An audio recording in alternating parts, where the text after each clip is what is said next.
Well, I wanted to mention one other thing because, if you looked at the topics we had prepared for today, you would see that we really didn't get through hardly any of them, and I'm sorry about that. We only have an hour here. Well, there's 2 more hours coming up. You can stick around. I will stick around for a little bit and talk with Schreiner about some of these things if he's interested. I wanted to just call people's attention to the fact, though, that the identity of the whistleblower in this whole Ukraine thing has now been revealed. Now, it wasn't somebody that we were thinking it was. It's actually a different person, but you can go out there and you can find out some information about this person. They were basically almost a Democrat operative. I mean, they worked with that Alexandra Chalupa lady who helped, if you know the story in detail, helped set a lot of this Trump-Russia collusion hoax up, and also with some of this Ukraine stuff. And she was Ukrainian.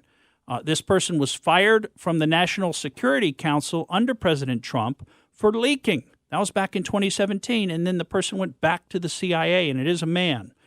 This person worked under James Clapper, worked and traveled with Joe Biden, worked under John Brennan, is a registered Democrat, and served in the Obama administration. And there are many, many, many other facts that really call this person's integrity into question, and it makes this look like a political setup.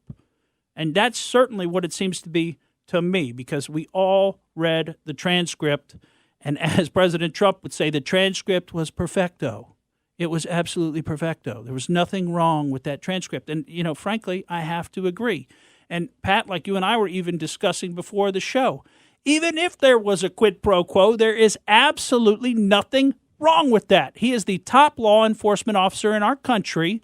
And if he wants to know what laws were broken outside of our country with respect to our last presidential election and with respect to this ongoing coup against him, then he has every right to do that. And he has every right to condition foreign aid on them giving us that law enforcement information. We are not obligated to give them our money like we do to all these countries all around the world. We deal out so many billions of dollars all around the world, including to Ukraine, and we're not obligated to do that. It's not wrong if we make some condition on giving them that money. What if he said in an airplane on a tarmac, if Trump had done something like that it's happened in the past? You remember all that where the money was exchanged for certain things? What if Trump did that?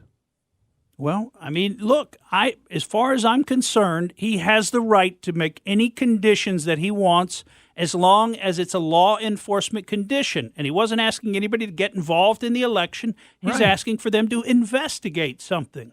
And remember, that CrowdStrike company that's over there in the Ukraine, they have the DNC server, and they're the only ones that ever examined it. The FBI didn't even examine it.